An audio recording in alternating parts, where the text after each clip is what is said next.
साल 3150 BC Egypt में एक बादशाह रहता था जो लोगों पर जुल्म करता था और खुद को खुदा कहलवाता था। यह गुरूर के नशे में धुत था। इस इंसान का नाम मूसा बिन वलीद था, जिसे हम फिरौन के नाम से जानते हैं। फिरौन ने बनी इसराइल को अपना गुलाम बना रखा था और वो बनी इसराइल पर बहुत जुल्म करता था। फिरौन की हुकूमत को कई साल गुजर गए और इसका जुल्म भी बढ़ता गया। लेकिन एक दिन इसने लोगों को बात करते सुना कि इजराइल में एक बेटा पैदा होगा जो कि फिरौन की हुकूमत गिरा देगा। फिरौन को लगा कि लोगों ने कोई ख्वाब देख लिया है या फिर इनकी किताबों की कोई प्रेडिक्शन है। लेकिन एक दिन फिरौन ने ख्वाब देखा कि यरूशलेम से एक आग आती है और मिस्र के सारे घरों को जला देती है, लेकिन बनी इसराइल के बच्चों को कोई नुकसान नहीं पहुंचाती। फिरौन डरा हुआ नींद से उठा और इसने अपने सारे जादूगर और प्रीस्ट को जमा किया और इन्हें इस ख्वाब के बारे में बताया। उन्होंने कहा कि बना इसराइल में एक लड़का पैदा होगा और इजिप्शियन इसके हाथों मारे जाए। यह सुनकर फिरौन ने हुक्म दिया बनी इसराइल में जो भी लड़का पैदा होगा उसे मार दिया जाए। फिरौन के इस हुक्म के बाद से बनी इसराइल में जो भी लड़का पैदा होता उसे मार दिया जाता। लेकिन एक दिन इकोनॉमिक एक्सपर्ट ने फिरौन को कहा कि बनी इसराइल के बूढ़े मरते जा रहे हैं और अगर कोई लड़का पैदा होता है तो उसे भी हम मार देते हैं। इस तरह तो कोई मर्द भी बाकी नहीं बचेगा जिसे हम गुलाम बना सके और काम ले सके। हमें कोई पॉलिसी बनानी होगी जिसमें एक साल अगर कोई लड़का पैदा हो तो उसे मार दिया जाए और दूसरे साल कोई लड़का पैदा हो तो उसे छोड़ दिया जाए। फिरौन ने इस बात को समझा और इसके बाद इसी तरह होने लगा। जिस साल बच्चों को जिंदा छोड़ा जाने लगा था उसी साल हजरत मूसा अलैहिस्सलाम की मां हामिला हुई और उन्होंने हजरत मूसा अलैहिस्सलाम के भाई हजरत हारून अलैहिस्सलाम को जन्म दिया।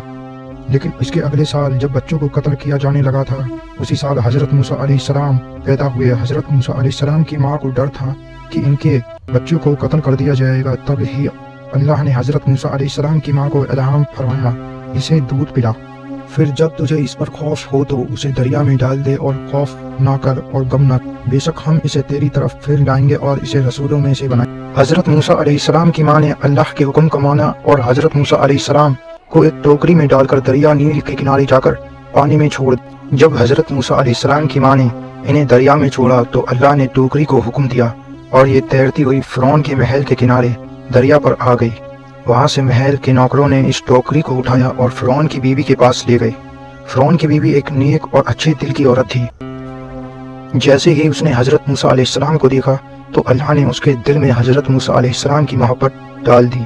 फिरौन की बीवी की कोई औलाद नहीं थी। वो चाहती थी कि उसे बेटा हो। उसने फिरौन से इसे अपने पास रखने को कहा और फिरौन ने उसे इजाजत दे दी, क्योंकि फिरौन अपनी बीवी को देखकर हैरान था। जिस तरह वो उस बच्चे को सीने से लगा रही थी, प्यार कर रही थी, इसी तरह यह सिलसिला चला और हजरत मूसा अलैहिस्सलाम बड़े होते गए। अल्लाह ने हजरत मूसा अलैहिस्सलाम को फिरौन के घर पाल कर दिखा दिया कि वही सच्चा है और यहाँ तक कि अल्लाह ने हजरत मूसा अलैहिस्सलाम को उसी साल पैदा किया जिस साल बच्चों को मार दिया जाता था। यह सब उस रब की कुदरत है। मूसा अलैहिस्सलाम को अल्लाह ने ताकत और दीन का इल्म अता किया। एक दिन मूसा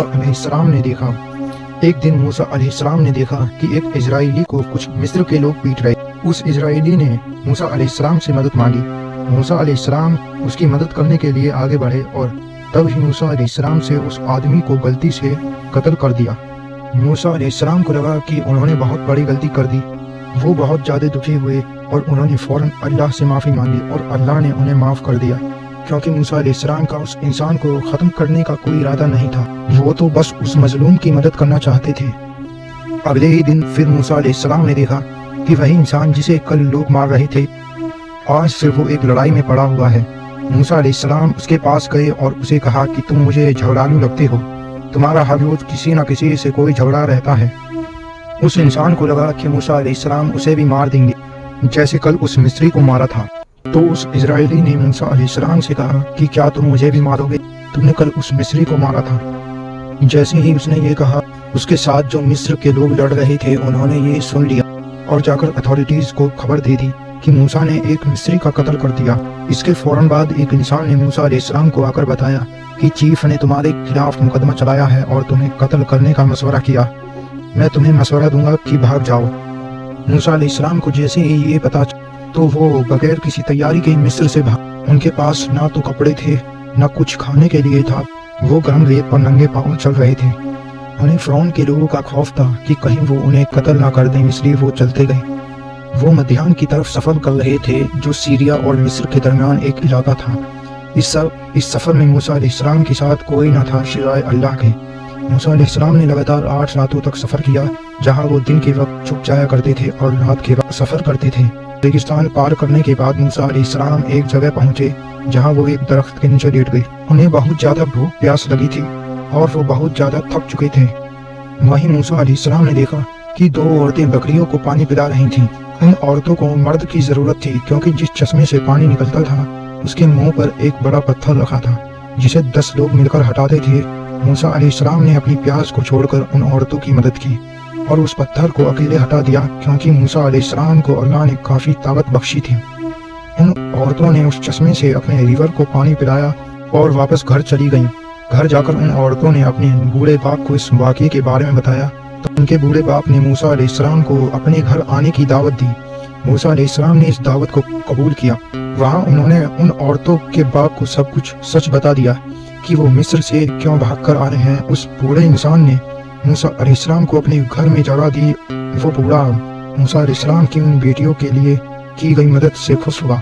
उसने मूसा अलैहिस्सलाम को ऑफर की वो उसकी बेटी के साथ शादी कर ले, लेकिन बाद में उसे 8 साल काम करना होगा।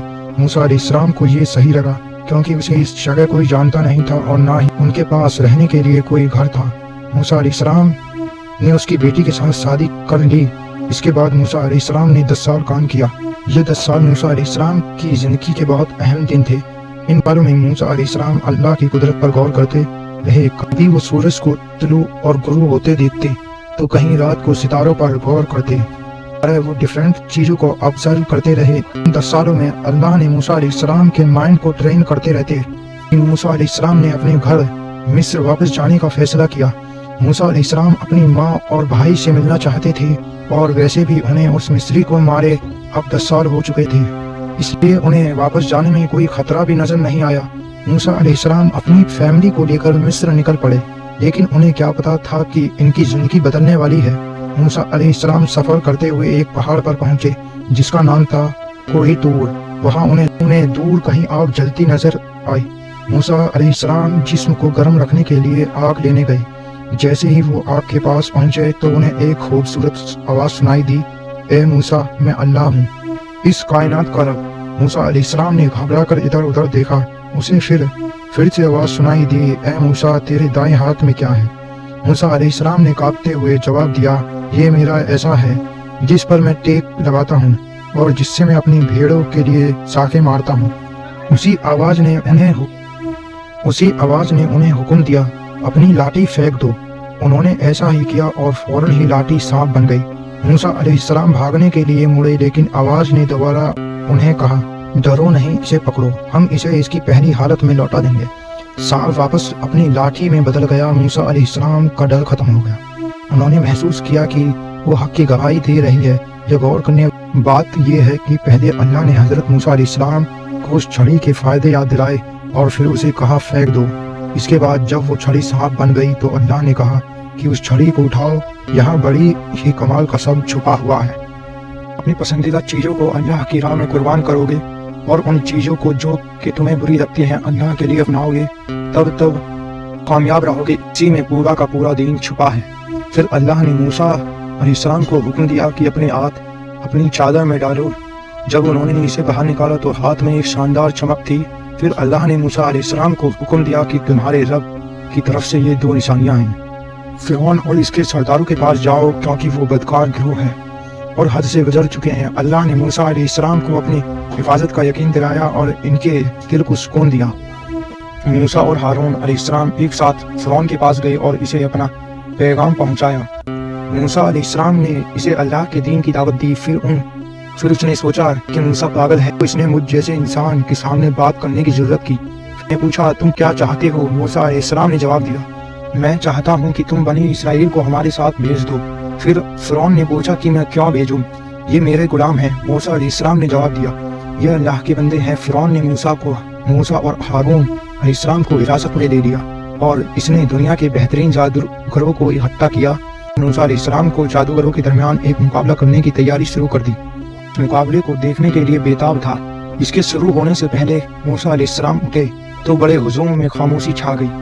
मूसा अलैहिस्सलाम ने जादूगरों से कहा, अफसोस है तुम पर अगर तुमने अल्लाह पर इसके मौजज़ात को जादू कहकर اور فرعون کے ساتھ دیانتداری سے جھوٹ باندھا، کیونکہ جو اللہ پر جھوٹ بولتا ہے وہ بری طرح ناکام ہوتا ہے۔ موسیٰ علیہ السلام نے سچے دل سے بات کی تھی اور جادوگروں کو سوچنے پر مجبور کر دیا تھا۔ یہ دیکھ کر لوگ کھڑے ہو گئے۔ فرعون اور اس کے آدمی خاموش بیٹھے تھے، ایک ایک کر اور ایک بہت بڑا سانپ بن گیا۔ یہ دیکھ کر لوگ کھڑے ہو گئے۔ فرعون اور اس کے آدمی خاموش بیٹھے تھے، ایک ایک کر کے موسیٰ علیہ السلام کے بڑے سانپ نے تمام سانپوں کو نگل لیا۔ موسیٰ علیہ السلام اسے اٹھانے کے لیے جھکے اور وہ اس کے ہاتھ لاٹھی بن گئی۔ ہجوم ایک بڑی لہر کی طرح اٹھ کھڑا ہوا، جو سے خروش سے چیختا رہا، کچھ پہلے کبھی نہیں دیکھا تھا۔ موسیٰ علیہ السلام کی قدرت کو دیکھ کر جادوگروں نے اللہ کو سجدہ کرتے ہوئے اعلان کیا، ہم موسیٰ اور ہارون کے رب پر ایمان لائے۔ پھر فرعون غصے میں تھا اور اس نے الزام لگایا کہ موسیٰ اور جادوگر آپس میں ملے ہوئے ہیں۔ اس نے موسیٰ علیہ السلام اور جادوگروں کو دھمکیاں دینا شروع کر دیا۔ موسیٰ اور ہارون علیہ السلام چلے گئے اور فرعون اپنے محل میں واپس چلا گیا۔ فرعون ان دونوں معجزوں کا سامنا کرتے ہوئے حیران رہ گیا اور بہت زیادہ غصے میں تھا۔ پھر اس کہانی کا کلائمیکس آتا ہے، جب حضرت موسیٰ علیہ السلام بنی اسرائیل کو لے کر بھاگ رہے تھے تو پیچھے فرعون اپنی پوری فوج کے ساتھ موسیٰ علیہ السلام کا پیچھا کر رہا تھا۔ موسیٰ علیہ السلام بھاگتے ہوئے سمندر کے پاس پہنچے اور آگے راستہ ختم ہو چکا تھا، اب بھاگنے کے لیے راستہ نہیں تھا اور پیچھے سے فرعون اپنی پوری فوج کے ساتھ حملہ کرنے آ رہا تھا۔ بنی اسرائیل جو موسیٰ علیہ السلام کے ساتھ تھے وہ کہنے لگے، اے موسیٰ، تو نے ہمیں کہاں پھنسا دیا، اب ہمارا کیا ہوگا؟ لیکن موسیٰ علیہ السلام نے کہا، میرا رب راستہ بنائے گا۔ موسیٰ علیہ السلام کو اللہ نے حکم دیا، اپنی لاٹھی زمین پر مارو۔ موسیٰ علیہ السلام نے ایسا ہی کیا۔ اس کے بعد ایک کمال کا معجزہ ظاہر ہوا، جب سمندر میں راستہ بنا تو موسیٰ علیہ السلام بنی اسرائیل کے ساتھ سمندر پار کر گئے۔ لیکن جیسے ہی فرعون اپنی فوج کے ساتھ گزرنے لگا تو اللہ نے سمندر کو حکم دیا اور اس نے فرعون اور اس کی فوج کو اپنی لپیٹ میں لے لیا۔ لیکن کہانی یہاں ختم نہیں ہوتی ہے۔ اللہ نے قرآن میں فرمایا کہ ہم فرعون کی لاش کو بعد آنے والے لوگوں کے لیے نشانی بنا دیں گے۔ آج ہم تیری لاش کو بچا لیں گے تاکہ تو اپنے بعد والوں کے لیے نشانی بن جائے، اور بے شک لوگ ہماری نشانیوں سے ضرور کافر ہیں۔ اللہ نے ایسا ہی کیا۔ 1898 کو ریڈ سی میں فرعون کی لاش کو ڈسکوری کیا گیا، اور کمال کی بات یہ ہے کہ یہ لاش ہزاروں سالوں سے ابھی تک اس حالات میں برقرار تھی۔ یہ لاش اسی سمندر میں پائی گئی تھی جس سمندر میں فرعون کو ڈبویا گیا تھا۔ آج یہ لاش کائرو کے ایک میوزیم میں رکھی ہے اور پوری دنیا کے لیے نشانی ہے، جیسا کہ اللہ نے قرآن میں فرمایا۔